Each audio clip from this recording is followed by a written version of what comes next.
Bonjour les amis, bienvenue dans ce tutoriel où je vais vous montrer un effet de toggle avec un dark et un light mode. Donc light mode, pour ceux qui ne savent pas, c'est blanche comme ça. Et un dark mode, c'est noir. Donc vous voyez là un effet de toggle à gauche, à droite. Et voilà, vous allez vous rendre compte que c'est comme un jeu d'enfant. Donc sans plus tarder, on va maintenant entrer dans le vif du sujet. Je ferme cette fenêtre, voici mon effet de toggle. Voici mes deux layouts. Donc là, nous allons commencer. Je vais créer un layout que je vais choisir. Je vais supprimer cela. Layout. Et après, on va prendre iPhone 8. Voilà, je l'amène par ici. Très bien. Et sans plus, nous, on va maintenant choisir les couleurs. Ce sont les couleurs que j'avais déjà prédéfinies ici. Donc là, pour prendre les couleurs dont on va plus se prendre la tête, je vais piquer mes couleurs que j'avais déjà préparées. Ouais, F5, F6, F5, F5. Donc voilà. Et nous allons maintenant ajouter notre toggle. Et pour ajouter notre toggle, vous allez prendre l'outil rectangle ou bien R tout simplement. Voilà, je préfère qu'il soit 1,80.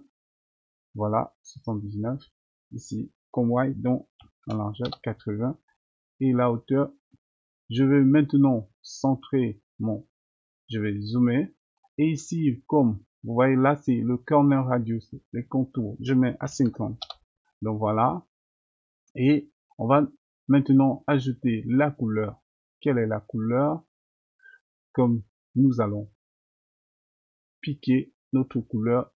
Vous voyez là, ça ne se voit plus, c'est normal.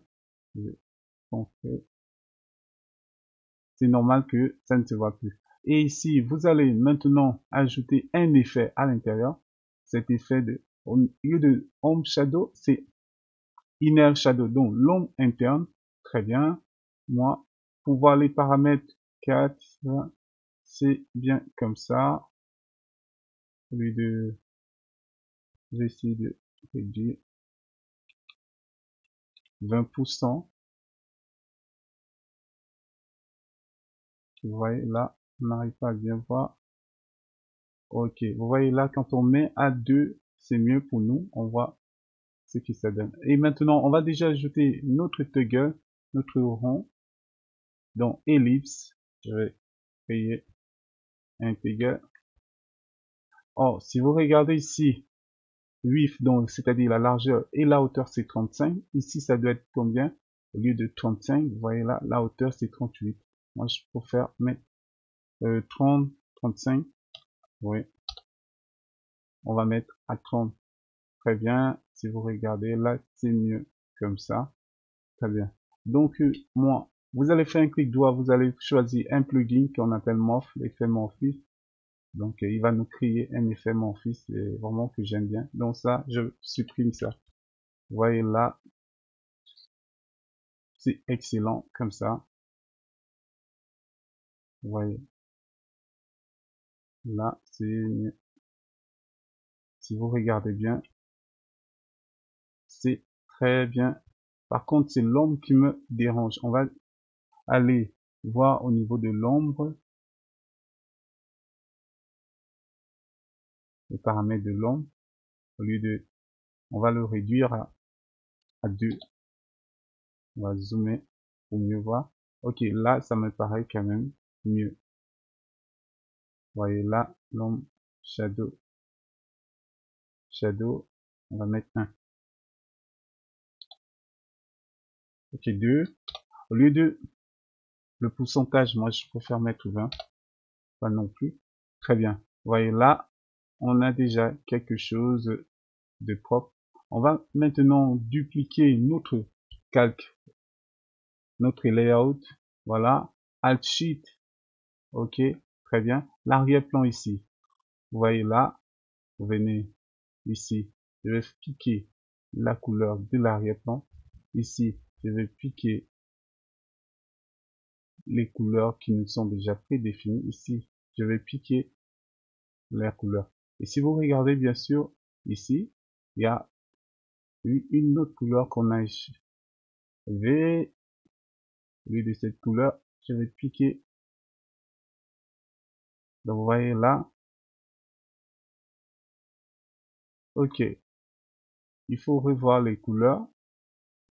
Si vous voulez que ça soit solide, ici, je vais aussi piquer la couleur. Mais vous allez vous rendre compte que c'est pas...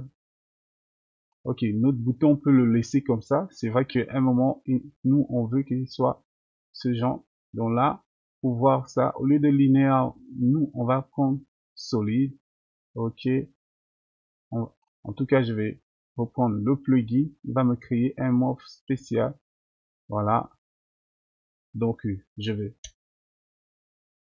Non. Je vais supprimer celui-là. Vous voyez là, je l'amène par ici. Vous voyez ce que ça donne. On a déjà ceci. Donc, voilà l'autre côté par ici et ici l'autre côté. Très bien. On passe maintenant. On va voir l'effet que ça nous donne. Désolé. On va d'abord fermer ça. On va sélectionner. On va voir ce que ça nous donne. Il arrive pas. Vous voyez là, il n'y a encore rien. Il n'y a pas d'effet. Je pique, je glisse, rien. Ok. Entrons maintenant dans le vif du sujet, le prototypage. Et dans le prototypage, vous venez cliquer ici. Donc là, le plus, je vais zoomer, pour que vous puissiez mieux voir. Et ici, j'amène au calque E. Et ici, au lieu de tag, on drag. Ok, navigation, small animation, très bien. Easy in and out, voilà, faites-le. Et celui-là, je ramène, quand on va faire un drag, on drag, donc easy in and out, donc il va m'amener un B. Donc vous voyez là, les amis, tout est déjà bon. On va déjà voir ce que ça donne. Bim, vous voyez là, on scroll, effectivement, on scroll, voilà, on drag, on drag. Ok, donc j'espère que ce tuto était facile. Ne manquez pas de liker, de partager. Ciao.